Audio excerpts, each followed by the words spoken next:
नमस्कार।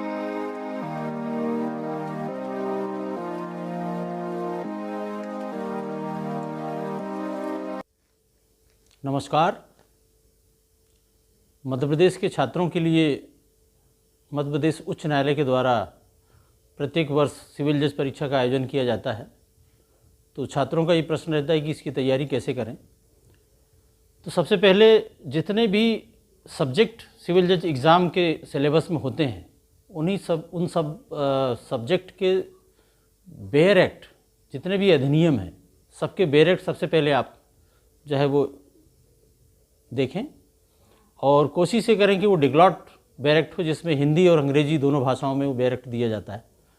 तो bare act लेने के बाद आप उसका अध्ययन जो है वो जब करते हैं तो अध्ययन करने का एक सबसे पहला तरीका है कि उसको तुलनात्मक रूप से उसको देखें। सभी अधिनियम में जो शुरुआत में जो धाराएं होती है, सबसे पहले जो है उसका परिभाषा खंड होता है। परिभाषा खंड पढ़ना सबसे ज़्यादा आवश्यक होता है। परिभाषा खंड में वो शब्द जो आगे पूरे बेयर एक्ट में उपयोग होते हैं उसके बारे में आपका क्लैरिफिकेशन हो जाता है। तो हर एक बेयर एक्ट को पढ़ते समय सबसे पहले परिभाषा खंड को आवश्यक रूप से जो है वो पढ़ें, क्योंकि कई जगह जो प्री एग्ज़ाम होती है तो प्री एग्ज़ाम में वो जो परिभाषा खंड है उसी में से अधिकतर सब्जेक्ट के प्रश्न पूछे जाते हैं। उसके पश्चात परिभाषा खंड के पश्चात में पूरे बेयर एक्ट में तुलनात्मक रूप से ये देखिए कि वो अधिनियम बना कब है। प्रत्येक अधिनियम के लागू होने भारतवर्ष में लागू है या जम्मू कश्मीर राज्य को छोड़ के संपूर्ण भारतवर्ष में लागू है, यह अवश्य देखना आवश्यक है। प्री एग्ज़ाम में ऐसे प्रश्न बनते हैं कि ये अधिनियम भारतवर्ष में लागू है या भारतवर्ष में जम्मू कश्मीर राज्य को छोड़ के लागू है। तो ऐसे प्रश्न कुछ बनते हैं जो बेयर एक्ट के किस तारीख को लागू हुआ, किस तारीख को इन्फोर्स हुआ, किस तारीख को यह अधिनियम बना, ऐसे कुछ प्रश्न होते हैं। तो शुरुआत आपकी बेयर एक्ट से होना चाहिए। उसके बाद में प्रत्येक सब्जेक्ट के बेयर एक्ट का आप जो है वो अध्ययन करें। सिविल जज एग्ज़ाम मध्य प्रदेश की जो सिविल जज एग्ज़ाम है वो 3 चरण में होती है। पहला चरण होता है ऑनलाइन एग्ज़ाम का, जिसमें 150 नंबर का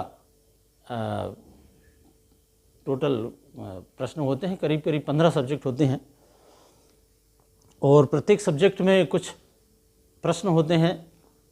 मैं उसका आपको बताना चाहूँगा। भारत का संविधान, इसमें 10 प्रश्न होंगे जो 10 नंबर के होंगे। दूसरा सिविल प्रक्रिया संहिता, जिसमें कुल 15 प्रश्न होंगे 15 नंबर के। तीसरा है संपत्ति अंतरण अधिनियम, इसमें 7 नंबर के 7 प्रश्न होंगे। चौथा है भारतीय संविदा अधिनियम, इसमें 8 प्रश्न होंगे 8 नंबर के। और विनिर्दिष्ट अनुतोष अधिनियम, इसमें 8 प्रश्न होंगे 8 नंबर के। परिसीमा अधिनियम, इसमें 4 प्रश्न होंगे 4 नंबर के। मध्य प्रदेश स्थान नियंत्रण अधिनियम 5 प्रश्न। मध्य प्रदेश स्थान नियंत्रण अधिनियम के पश्चात मध्य प्रदेश भू राजस्व संहिता, इसमें 5 प्रश्न। भारतीय साक्ष्य अधिनियम, इसमें 15 प्रश्न होंगे 15 नंबर के। भारतीय दंड संहिता, इसमें 15 नंबर के 15 प्रश्न होंगे। दंड प्रक्रिया संहिता में भी 15 नंबर के 15 प्रश्न।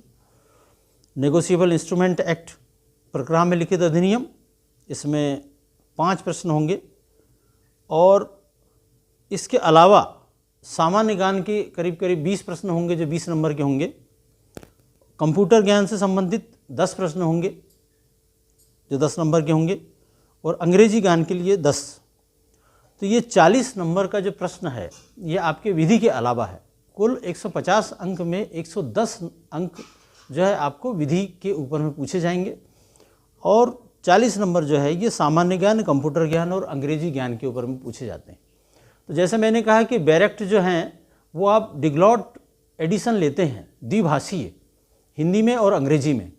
तो द्विभाषीय अधिनियम पढ़ने से ये चीज़ स्पष्ट हो जाती है कि जो शब्द आपने हिंदी में पढ़ा है वही शब्द आपको अंग्रेजी में पता हो जाते हैं। चूँकि सिविल जज एग्ज़ाम है तो इसमें जो आपका जो अंग्रेजी ज्ञान होगा वो अंग्रेजी ज्ञान में वही पूछे जाएंगे जो आपके विधि जगत से संबंधित है।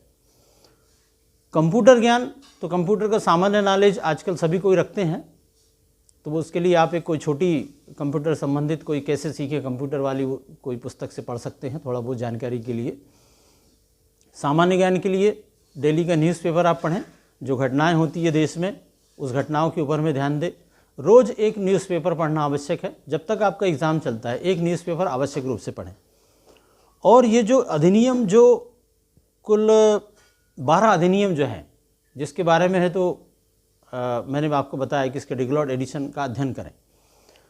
इसके अलावा पिछले 2 वर्ष में मध्य प्रदेश उच्च न्यायालय के द्वारा जो निर्णय दिए गए हैं वो लेटेस्ट निर्णय पिछले 2 वर्ष, जैसे अभी अगर मान लो आज आप 2020 की कोई परीक्षा में बैठ रहे हैं तो 2018 और 2019 में जो मध्य प्रदेश उच्च न्यायालय के द्वारा जो भी निर्णय पारित किए गए हैं उसमें से जो निर्णय रिपोर्टेड जजमेंट है, जिसको AIR ने या मध्य प्रदेश लॉ जनरल ने या किसी अन्य जनरल ने छापा है, ऐसे मुख्य पीठ के निर्णय वो पूछे जाते हैं अक्सर जो है। तो वो सामान्य रूप से जैसे जितने भी आप जो अधिनियम का अध्ययन करें तो उसके साथ साथ आप ये देखें कि वो उन अधिनियम में पिछले 2 वर्ष में मध्य प्रदेश उच्च न्यायालय के द्वारा कौन कौन से आदेश या निर्णय पारित किए गए हैं, उसमें मुख्य पीठ का निर्णय है DB के द्वारा,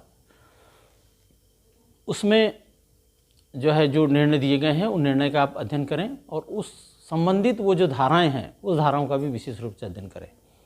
तो प्री एग्ज़ाम की तैयारी के लिए जो है इतना पर्याप्त है कि आप जितने इसमें सब्जेक्ट दिए गए हैं जो मैंने अभी आपको बताया, उतने सभी सब्जेक्ट के बेयर एक्ट को आप अच्छे रूप से अध्ययन करें। उसके अलावा आपको और भी कोई जो है अध्ययन की आवश्यकता नहीं है। सिर्फ आपको पिछले 2 वर्ष में मध्य प्रदेश उच्च न्यायालय द्वारा जो भी निर्णय पारित किए गए हैं उन सभी निर्णयों को पढ़ने की आवश्यकता है। और जैसे कि मैंने पहले बताया कि जो हिंदी और अंग्रेजी 2 विषय में जो बेयर एक्ट मिलते हैं उन बेयर एक्ट का अध्ययन करें, उससे आपका भाषा ज्ञान भी क्लियर होगा। भाषा ज्ञान की जैसे मैंने बताया कि इसमें 10 नंबर का अंग्रेजी ज्ञान करके प्रश्न आता है।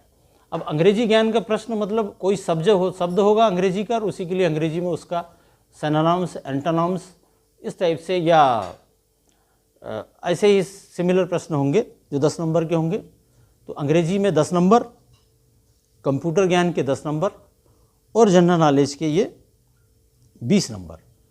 तो इसमें ज़्यादा आपको देखने की ज़रूरत नहीं है, क्योंकि 110 नंबर अगर आपको विधि सब्जेक्ट के ऊपर में आपका पूरा 100% आपका मार्किंग होती है तो आपको 150 में 110 नंबर आपके पूरे सही हो जाते हैं, तो भी आप एग्ज़ाम को पास कर सकते हैं। और लॉ में अगर मान लो आप थोड़े से कमज़ोर पड़ जाते हैं, आपका सामान्य ज्ञान बहुत अच्छा है तो 20 नंबर उसके हो गए। अगर मान लो आपके 110 के लॉ में से अगर 10 क्वेश्चन गलत हो गए, 100 वहाँ सही हो गए, 20 नंबर सामान्य ज्ञान के, तो 120 जो नंबर आपके मिल जाएंगे। तो 150 नंबर में अधिकतर सिलेक्शन जो है 90 से 95%, 90 से 95 अंक नहीं, इतने कम से कम आपके अंक आना चाहिए, तभी आप जो है प्री या ऑनलाइन टेस्ट होता है ये प्री जो ऑनलाइन टेस्ट है इसको आप क्लियर कर पाएंगे।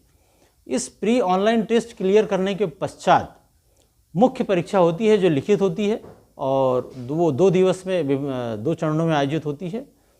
उसमें जो सिलेबस है इससे विस्तृत है और उसमें आपको विस्तृत अध्ययन की आवश्यकता होती है। तो उसके लिए जो है मध्य प्रदेश उच्च न्यायालय के द्वारा जो एडवर्टाइजमेंट या विज्ञापन जारी किया जाता है उसी में ये सब्जेक्ट के बारे में जानकारी होती है। जैसे प्री एग्ज़ाम के सब्जेक्ट मैंने बताया, ये उसी एडवर्टाइजमेंट से देख करके मैं आपको बता रहा हूँ। उसी एडवर्टाइजमेंट में मुख्य परीक्षा के सब्जेक्ट के बारे में भी दिया गया है। इसमें 4 प्रश्न पत्र होते हैं। पहला प्रश्न पत्र जो है उसमें भारतीय संविधान, सिविल प्रक्रिया संहिता, संपत्ति अंतरण अधिनियम, भारतीय संविदा अधिनियम, विनिर्दिष्ट अनुतोष अधिनियम, इसका अध्याय 1, 2, 4 से 8, यानी ये सीमित कर दिया है, इसमें संपूर्ण अधिनियम नहीं है। उसके पश्चात परिसीमा अधिनियम का भाग 2 और भाग 3, तो ये 6 अधिनियम आपको प्रथम प्रश्न पत्र के लिए पढ़ने हैं। इसमें रिटर्न आपको परीक्षा देनी है, जैसे कि आप विश्वविद्यालय में परीक्षा देते हैं उसी प्रकार से परीक्षा का लेखन किया जाता है। द्वितीय प्रश्न पत्र है वो 100 अंक का है। इसमें एक 30 नंबर का लेख होगा जो सामाजिक विषय के ऊपर होगा। सामाजिक मतलब अगर आप विभिन्न पत्र पत्रिकाएं, मासिक पत्रिकाएं पढ़ते हैं तो विभिन्न सामाजिक लेख आपको पढ़ने के लिए मिल जाते हैं, या डेली न्यूज़पेपर में आपको उसका संपादकीय जो होता है उसको पढ़ते रहें, उसमें आपको सामाजिक विषय के ऊपर में विशेष ज्ञान प्राप्त हो जाएगा। तीसरा है संक्षिप्तीकरण लेखन। तो ये हम लोग जो स्कूल के सिलेबस में शुरू से देखते रहे समरी राइटिंग, बिल्कुल वैसे ही है। समरी आपको लेखन कैसे करना है, संक्षिप्त कैसे बनाना है, एक बड़े भारी सब्जेक्ट के ऊपर में बहुत बड़े लेख को कैसे उसको शॉर्ट किया जाए, उस संबंध में है। फिर है 15 नंबर का हिंदी से अंग्रेजी में अनुवाद और अंग्रेजी से हिंदी में अनुवाद 15 नंबर का। तो ये ट्रांसलेशन वाला जो पार्ट है ये 15-15 नंबर का। इसके लिए आपको सामान्य ज्ञान हिंदी अंग्रेजी का होना आवश्यक है। और इसके लिए जैसे मैंने बताया बैरेक्ट का अगर आप अध्ययन करते हैं हिंदी और अंग्रेजी के डिक्लॉड एडिशन का, तो उसमें आपको कई सारे विषय के ऊपर में, कई सारे कानून के शब्दों के ऊपर में हिंदी और अंग्रेजी के दोनों शब्दों का ज्ञान होने पर ये ट्रांसलेशन आपका ईजी हो जाएगा। और जो मैंने डिसीजन बोला पिछले 2 वर्ष के मध्य प्रदेश उच्च न्यायालय के, तो मध्य प्रदेश उच्च न्यायालय के जब वो 2 वर्ष के आप डिसीजन का अध्ययन करेंगे तो उन डिसीजन को आप अंग्रेजी में पढ़ें तो उसको हिंदी में करने की कोशिश करें, और हिंदी में अगर आपको निर्णय उपलब्ध हैं तो उसको आप अंग्रेजी में ट्रांसलेट करने की कोशिश करें। तो ये जो आपकी जो प्रैक्टिस होगी ये आपको बहुत काम देगी। ये प्रैक्टिस के आधार पर आपको हिंदी से अंग्रेजी और अंग्रेजी से हिंदी करने का 30 नंबर का ये प्रश्न जो है ये सॉल्व होगा। तीसरा इसमें प्रश्न पत्र मुख्य परीक्षा का, इसमें भी 6 अधिनियम है।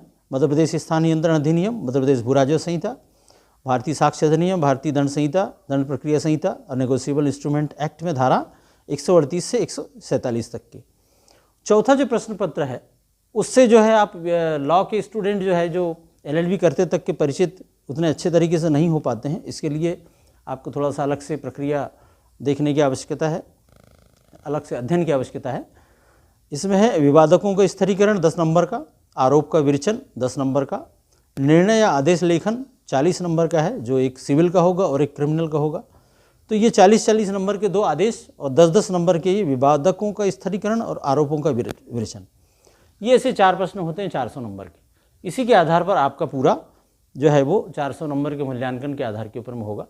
अब ये निर्णय आदेश लेखन के बारे में मैं आपको आगे बताऊंगा। ये सिविल जज एग्ज़ाम की तैयारी के लिए ये मैं पहला ये वीडियो आपके लिए शेयर कर रहा हूँ, जो आपको मुझे आशा है कि आपको पसंद आएगा। तो अगर आपको ये पसंद आए तो आप फिर से कमेंट में लिखें ताकि मैं आपके लिए और भी सिविल जज एग्ज़ाम से संबंधित जानकारी आपको दे सकूं।